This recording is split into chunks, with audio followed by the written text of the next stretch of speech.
నమస్తే గురు. ఈ సంక్రాంతి కానుకగా బాలయ్య బాబు నటించిన 'ఠాకూ మహారాజ్' మూవీ రిలీజ్ అయింది. 'నేలకొండ భగవత్ కేసరి' తర్వాత వస్తున్న మూవీ, ఇంకా సంక్రాంతికి వస్తున్న బాలయ్య మూవీ కాబట్టి ఫ్యాన్స్‌కి మంచి అంచనాలున్నాయి. విషయానికొస్తే ఈ మూవీకి మెయిన్ అసెట్ బాలయ్య.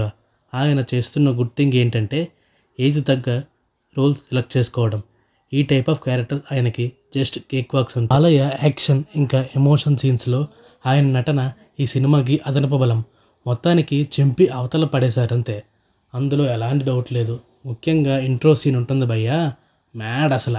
ఇంటర్‌లో బ్యాంగ్, ఇంకా 'ఠాకూ మహారాజ్' సీన్ అయితే నెక్స్ట్ లెవెల్. నెక్స్ట్ మాట్లాడుకోవాల్సింది యాంటగానిస్ట్ బాబీ డియోల్. ఈయన్ని అంత కరెక్ట్‌గా యూటిలైజ్ చేసుకోలేదనిపించింది నాకు. కానీ ఉన్నంతసేపు మంచి పెర్ఫార్మెన్స్ ఇచ్చారు. నెక్స్ట్ శ్రద్ధ శ్రీనాథ్. ఈమె సినిమాస్ విషయంలో చాలా సెలెక్టివ్‌గా ఉంటుంది. మూవీల్లో ఉన్నంత వరకు తన నటనతో అందరినీ కట్టిపడేసింది. ప్రజ్ఞా జైస్వాల్‌కి ఎలివేట్ అవ్వాల్సిన స్కోప్ ఉన్నా గానీ తన టెంప్లెట్ యాక్టింగ్‌తో అంత ఎలివేట్ కాలే. 'వాల్తేరు వీరయ్యకి' స్పెషల్ సాంగ్ చేసిన 'ఓరవేసి రౌతేలా' ఈ మూవీలో కూడా చేసింది. ఓన్లీ సాంగ్ వరకే కాకుండా క్యామియో కూడా చేసింది. మిగతా యాక్టర్స్‌కి మంచి స్కోప్ ఉంది మూవీలో.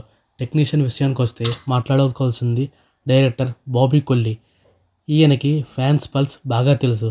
తన ఫస్ట్ మూవీ నుంచి ఇదే స్టైల్‌లో వెళ్తున్నాడు. ఈ మూవీలో కూడా అదే ఫార్ములాతో ముందుకు వెళ్ళాడు. అందులో బాగా సక్సెస్ అయ్యాడు. స్టోరీ రొటీన్ ఉన్న తన టచ్‌తో డిఫరెంట్ లుక్ ఇచ్చి బాబీ ఈ సినిమాని ఆకట్టుకునేలా చేశాడు. కానీ క్లైమాక్స్‌లో కొంచెం కేర్ తీసుకొనుంటే ఇంకా బాగుండేది. నెక్స్ట్ ఈ మూవీకి second hero music director SS Thaman. ఎక్కడో ట్విట్టర్లో చూశాను, బక్కోడికి రజనీకాంత్ ఉంటే బండోడికి బాలయ్య ఉన్నాడు చెప్తాను.